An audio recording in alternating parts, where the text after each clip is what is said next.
everybody? Welcome to Capital Combat. The name says it all. I'm Hakeem Branch. Rob Jarrell. And today we're going to recap this past Saturday's boxing action, which was very loaded. We had cards over in the UK. We also had cards here in the States.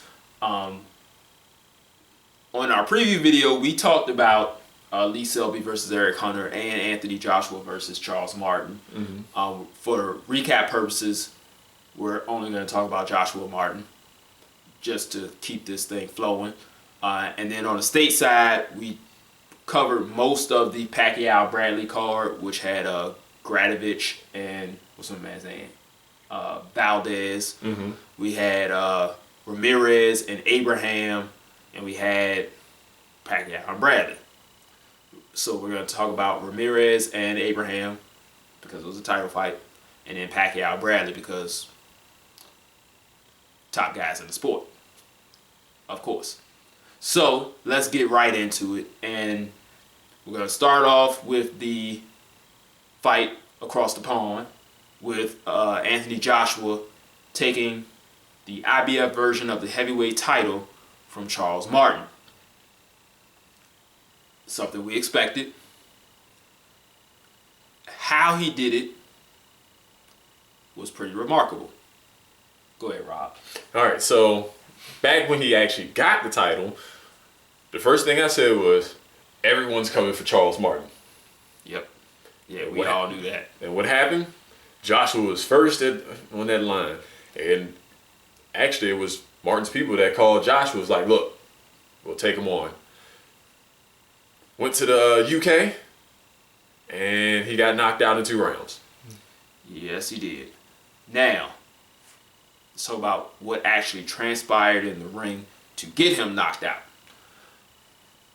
First off, we already know Anthony Joshua has won all of his fights by knockout. So we know we know he has power. We know he has power in both of his hands. We can look at him, and he looks very strong. Looks like he could step from the boxing ring onto a bodybuilding show.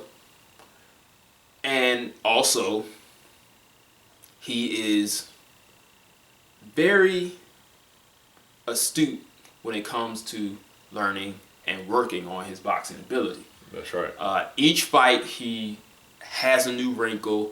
He looks a little bit better. And this fight, once again, was no different, like Rob said.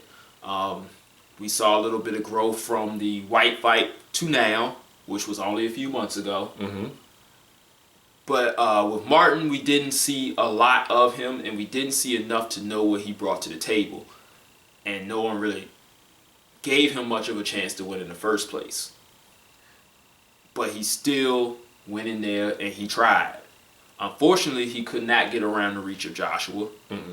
His usual tricks were not working. He was trying to bait Joshua to come in first so he could counter him. Joshua was having none of it. So that's what we had in the first round. It was more of a cat and mouse game. Joshua was landing a little bit more, but he was forcing Martin to come forward, which he's not used to. So in the second round, we get more of the same, except Joshua has now found his range. And once he did that, there was a simple move that we have seen several fighters use when fighting a opposite-handed fighter. We've talked about this several times. Rob is orthodox as Anthony Joshua was. I'm going to become a southpaw like Charles Martin. And it's a simple counter to the jab where when he jabs to the face, all he does is make a subtle movement and bring his punch right in. It's already in line. And for guys who are watching and want to try that move, be 100% sure that you're going to throw that punch. You can't just dodge, because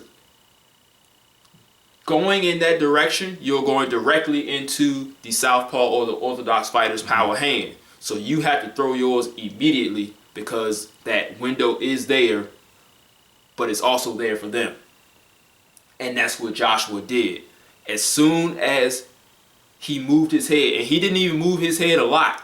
It was just a subtle movement right over to his right, and immediately fired the shot. Martin never saw it coming. He went down. He gets back up. Never knew how he got put down in the first place. So he goes and does the exact same thing. Gets hit with the exact same move. And this time the ref saw enough and called the fight. So now we're waiting on Joshua's first defense, which is going to be interesting. We got to find out who's the players. Fury's rematching Klitschko. David Haye is fighting in May, and then he has verbally committed to Shannon Briggs. So he's, unless they offer him a huge amount of money, he's probably not an option for this year. So we'll see. The IBF will probably have some mandatories. I believe there's one coming up. I know there's an unlimited. I don't know if it's for the IBF, but I know Chisora is fighting Pulev. Right, that's the one I was thinking of. Yeah. And also, well, now, what's my man's name? Brown? Lucas Brown. Lucas Brown. We're not sure what's happening with that because he tested positive for... He's, I want to say he's disputing it. Right, he is. So we have to figure out what's happening with that because he's also in line for a shot at the title as well. The line for the heavyweight title is starting to get long. The division is starting to get interesting again. I always thought it was still interesting. Well, it's starting to I really... like guys to rule with an iron fist, but... It's starting to sort itself out. You see guys starting to fight each other now. Right. And they have to because they have to really scratch and claw to become the man. Because, Tyson Fury is the man, but he's not seen as the man like Klitschko was seen as the man. Whereas, can somebody either just, shockingly knock him out or can he retire so we can get our shots? Now everyone's like, I think I can beat Tyson Fury, so let me get in here and fight some people and get in line. So it's pretty interesting in that regards. That's right. So let's hop on a plane, come on back over here to the States. We had in the super middleweight division, Gilberto Ramirez, sorry about that, was taking on Arthur Abraham for a portion of the 168-pound title. In our preview video, we talked about Ramirez being faster, being taller, being longer, being younger, and being more active than Abraham as far as activity. And all of those put together should lead him to a win. And that's exactly what we got. Ramirez looked very good. He was very accurate. And like Rob said, he was able to find a lot of holes in Abraham's turtle shell defense. What else did you see? Yeah, I thought Ramirez was throwing a bunch of punches at that high guard. You could tell he'd throw it. Once he stopped punching, Abraham would drop his hands, shake him out, then start coming forward. The problem with that is Arthur Abraham really doesn't have the foot speed, the hand speed to really counter or get in between those punches anymore. And I think he was just kind of waiting for Ramirez to tire himself out. There were some times in between those rests that Arthur Abraham would step forward and throw an overhand right or try to jab his way in and again set up a right. But it just didn't happen. It was basically the younger guy was moving, punching, never really let up, and that pretty much led to almost a whitewash of Arthur Abraham. Yeah, and I really liked Ramirez's straight left to the body. That was something that Andre Ward used a lot with the straight right. Because of that turtle shell defense and his elbows are kind of open like that, it leaves that open to right in the middle of the solar plexus navel area, and he landed that shot a lot.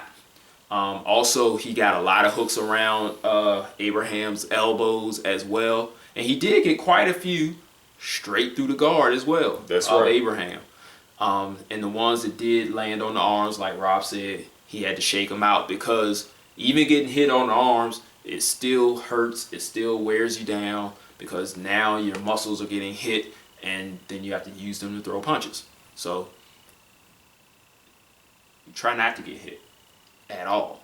Right. Which was happening with Ramirez, because when Abraham would try to counter, he moved out of the way.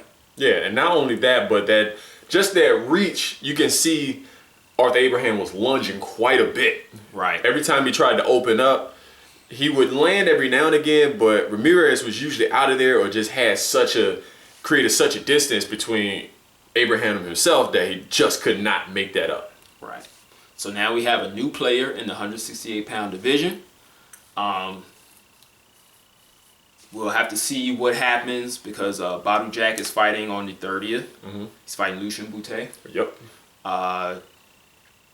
DeGale is fighting on that card as well. Aurelio Medina. We have, who else has belts in that division? Gosh, I just had all the names right there when I was about to say them. It's one guy, he hasn't fought over here. He's a European guy, and I cannot think of his name.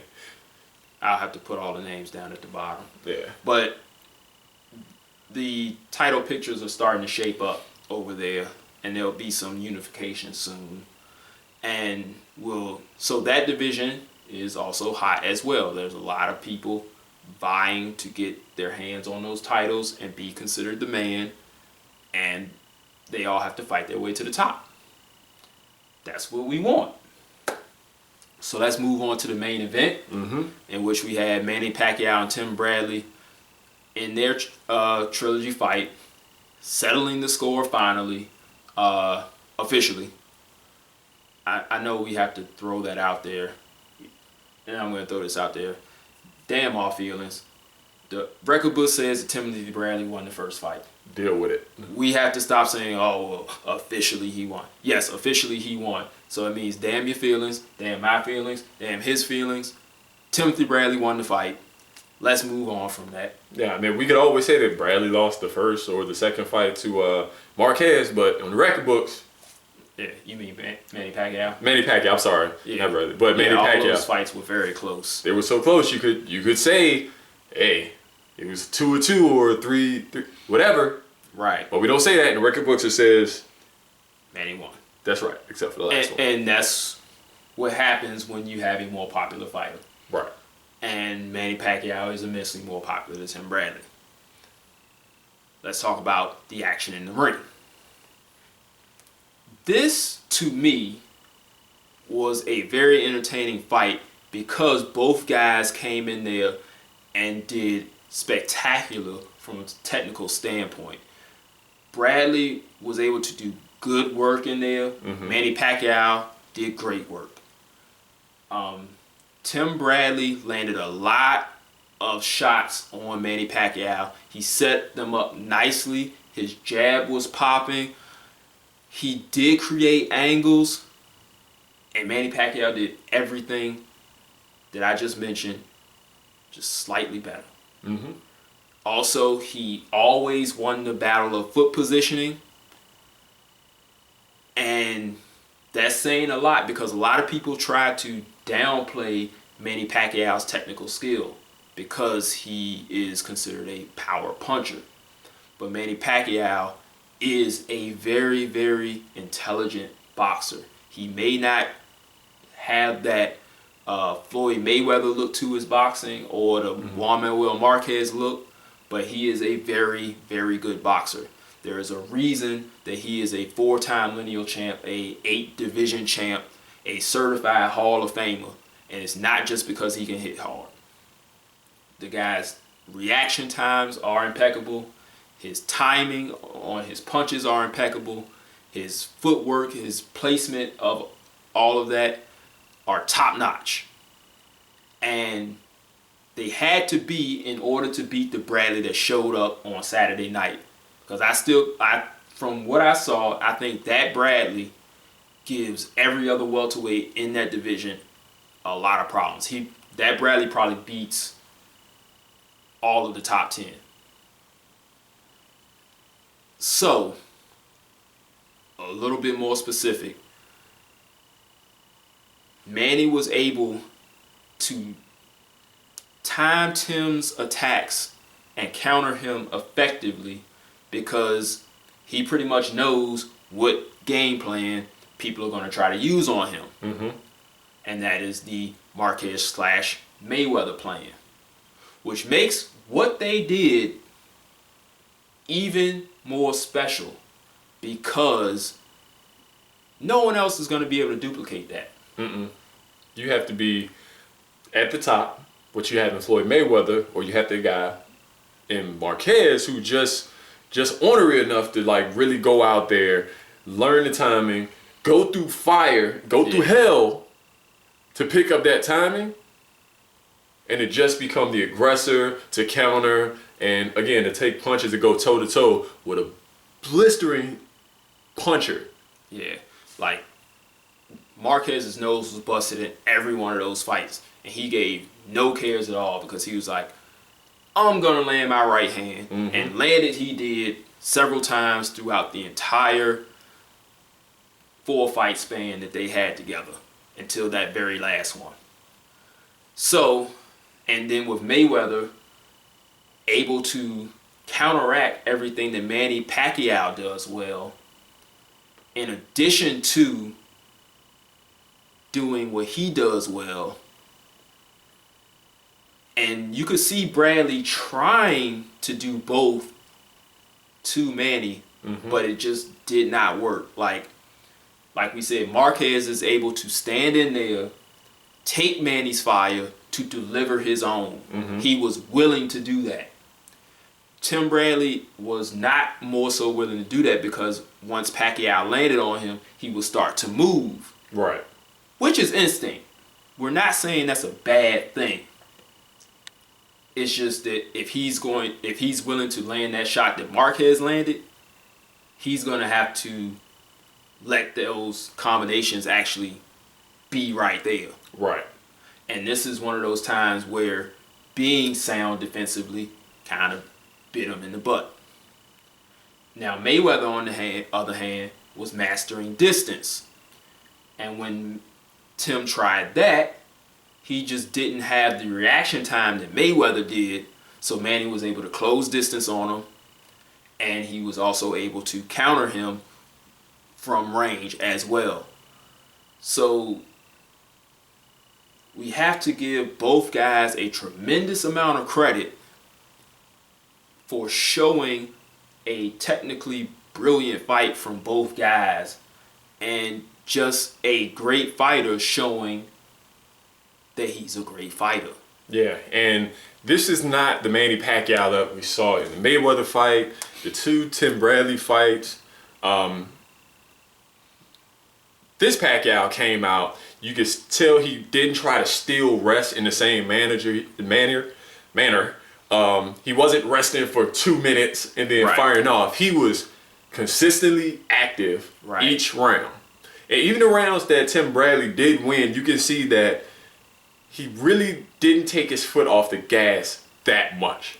Right. It was just that Tim landed some good shots that Manny wasn't able to match. But for the most part, anytime Bradley landed anything of consequence, Manny immediately, within like the next 10 seconds, landed 1 or 2 more that looked even better because of how Tim reacts to when Manny hits him. And as well, not only that, but if you look at the exchanges, Manny threw that extra punch, which got there that I just don't, you could tell Tim Bradley was not expecting because he really didn't throw those punches in the first 2 fights. Yeah, and that led to Manny scoring 2 knockdowns. The first time in round 7, he caught Tim in the air trying to get out of the corner, and he thought he was clear, and it just happened they were both in the air because Manny was chasing him, but there's a difference from springing off and throwing a punch and just being out of the air and not expecting a punch coming. You're off balance, he goes down. So, and then the second time, it was exactly as Rob said. Tim thinks he's out of the way, Manny throws a left uppercut and he misses it, and Tim stepping out like, okay, This exchange is over. Man's like, another left uppercut. Tim goes down. And you can see it on his face, like, I can't believe he just did that. Like, he wasn't hurt. He was just like, damn it, man. He got me again. And that's the way that Tim looked most of the fight. It's like, this guy is just like, he knows what I'm going to do before I do it. Mm-hmm. But damn if I'm not going to stop trying. It looked like, almost like a lot of Mayweather fights where you know what the guy wants to do. He just won't let you do it. And you start getting discouraged. But you're like, look, I just got to get out here and do something. Something. And Tim did a lot of something. He like we said earlier, he landed good shots. He had good setups. He had good counters. But he's in there with one of the best fighters in the history of the sport. And that's just the difference between them. There is nothing wrong with him losing to Manny Pacquiao. Mm-mm. And while I'm certain he's upset and he wanted to win, but he should not hang his head and he should not be too discouraged. Because if he watches that tape, he's going to be like, man, I did a lot of good stuff in this fight. And, maybe get right back in the mix. Get him some titles. Establish himself as the guy. Like, look, I went in there with the best the sport has to offer 3 times. You guys have nothing for me. And if he goes in there with that attitude, I think he can become the man in the division. Because Manny has stepped away from the sport. We should let him step away and enjoy his life. And please just stop saying Floyd or Manny should. They have retired. Yes. There's a lot of guys in the division that are worth watching. Yes. Let's watch them. Exactly. There was this guy that was talking to me today like, yeah, why don't he should come out there? Like, no, Mayweather should stay on the sidelines. Let these young guys get a chance to become the man. He's like, well, what about? No. What about this? No. Let them be retired. Let's enjoy these young guys and a few older guys that are still hanging around. Let the guys who are actively fighting fight and get their piece of the pie. Maybe they can replace them as the man. That is what we're looking for. Or at least be some interesting fights on the way. Exactly. Until like that guy comes along. And usually it takes a few years. There was a little bit of time between, the last great person and then the next great person. Matter of fact, let's say it like this. Usually, to beat a man, you got to beat the man. But guess what? The 2 men that you had to beat retired on top. They did. So, now there's just a vacancy at the top, and everyone's got to fight for that number 1 headband. I know. So, let them do that, and let's enjoy it. So, let's see where Tim Bradley goes for here, who they put in the ring with him next. I know Jesse Vargas, he won a belt against Saddam Ali, right? That was a... He won a belt. He's looking to fight. He wants a rematch with Bradley. But also they're talking about Kell Brook, and they're talking about a few other people for him to fight. Yeah. I would love to see him and Kell Brook get in the ring together. I think that would be a great fight. Let's hope that one happens. Then you got Garcia, you got Porter, you got Thurman, you got Errol Spence, Chris Algieri, who are fighting this weekend. You'll probably see that video from us soon. You got a lot of guys out there. Guerrero's lurking around there somewhere. If he can stage a comeback. Peterson moved up. Peterson has moved up. We don't know what's going on with Amir Khan. He's about to fight at middleweight and probably he may come back down. He may not. We don't know. There's fights to be made. That's right. Let's enjoy them. Thank you for the memories, Manny Pacquiao. Thank you for the memories, Floyd Mayweather. Peace out. Enjoy your retirement and all the money you made from us watching you. Thank you guys. Thank you for letting us enjoy these young guys now. That's all we got, guys. Thanks for watching. Make sure you subscribe. Make sure you hit us up on Facebook, Google+, Instagram. Facebook. Okay. Did we say Facebook? Let's say Facebook again. Yeah, because we're always on there. Email us.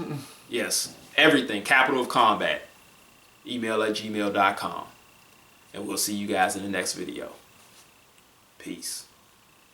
This is round one, and you've already lost. They don't seem to see that everything we've done is coming and cost. My fists are on fire. I perform till I perspire. My demons are in a rage. Keep thinking that it's a game. I kick rhyme, hurricane. I told them I don't play. I'm liquid. Black Street Fighter.